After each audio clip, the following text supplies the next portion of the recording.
Right now I'm going to grab the plate that we meticulously wiped.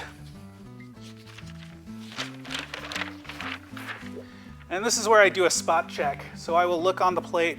You hold it at right angles, at the correct angle I should say, and you'll see dust particles and stuff, and you can get those by using the flat part of your palm and just kind of whisk them away.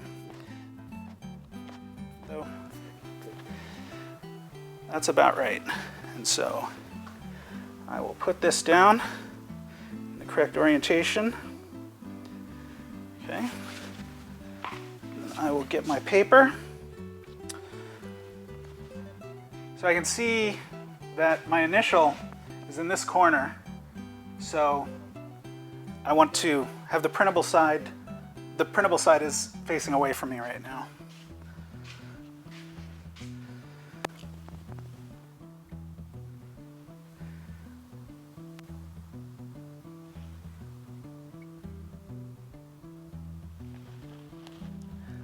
So you've got a little bit of time and a little bit of wiggle room.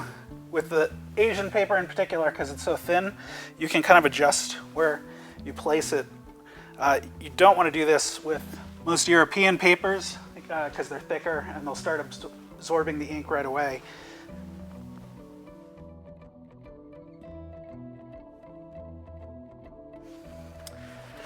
And I'm going to recycle the backing sheet that I used to calendar the paper initially, as you recall.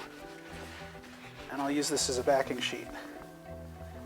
The reason you want a backing sheet is because this paper is so incredibly thin that the ink will actually transfer through the paper and will get on the blankets unless we have this backing sheet. So now I check my blankets, make sure they're nice and smooth when I lay them down. Any wrinkle can be detrimental, not just to the print, but also to the plate. Sometimes a wrinkle in the blanket can actually transfer to the plate and cause permanent damage to it.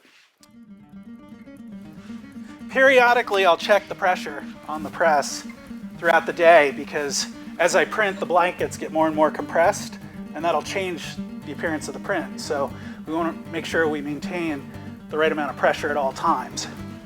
So that looks pretty tight. And I'll now run it through.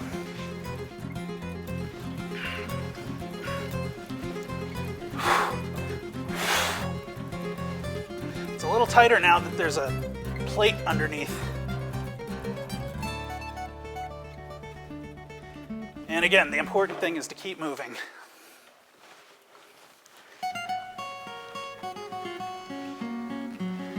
Okay, you want to see the unveiling?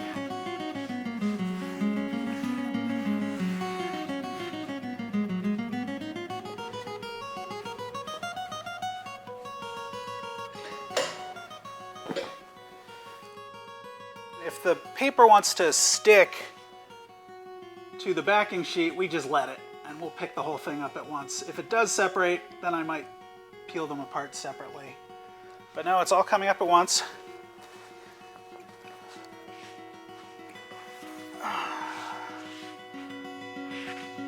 So there's the print. So we'll gently peel it off.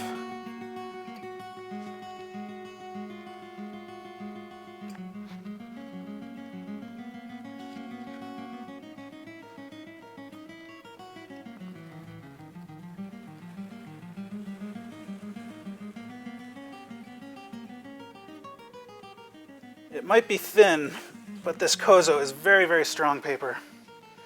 And there we have it. So this print will dry lighter, but very good for a first print.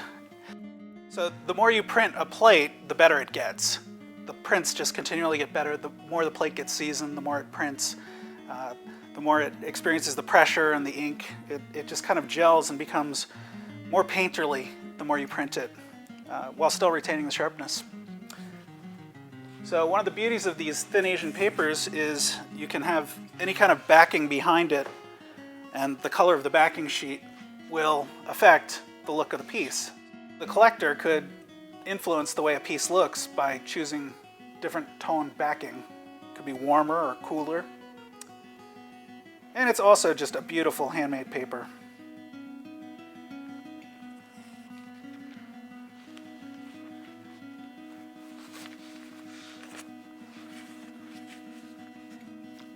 So that print will be dry within the hour, and we'll then flatten it, and it will be ready for framing in about a week with colored inks or 3 days with black ink.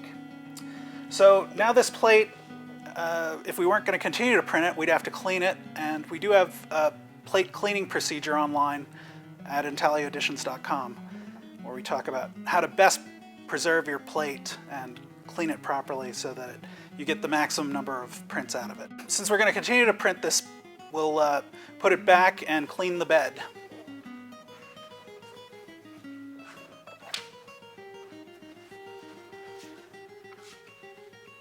You only have to ruin a good print once to reinforce your cleanliness habits of wiping down the bed after each print.